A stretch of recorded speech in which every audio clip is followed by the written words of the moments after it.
Hello guys, magluluto tayo ng munggo kasi maulan po rito ngayon sa amin. Masarap magulam ng munggo pag umuulan. Ayan. Kinukan ko na po yung karne para maluto. Ayan. Unahin natin yung sahog niyang karne para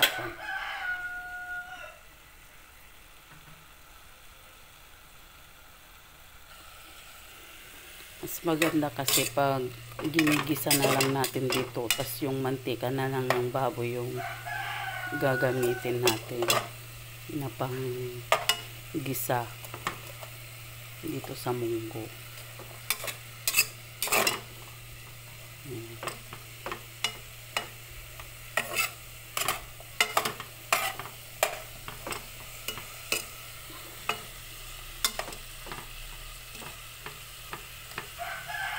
Mantika na siya guys. Ayan lang natin magmantika. Takpan muna natin guys. Ayan. Tingnan na natin kung luto na guys. Ayan. Magmantika na yung baboy. Ayan. Dito na lang natin inigisa yung munggo para hindi masyadong mamantika. Lutong-luto na itong karne. Nagmantika na po siya. Lagyan na natin unahin natin yung luya. Tapos isunod natin yung sibuyas.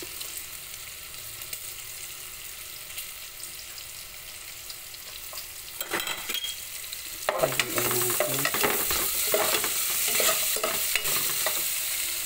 Tapos sunod na rin natin yung bawang.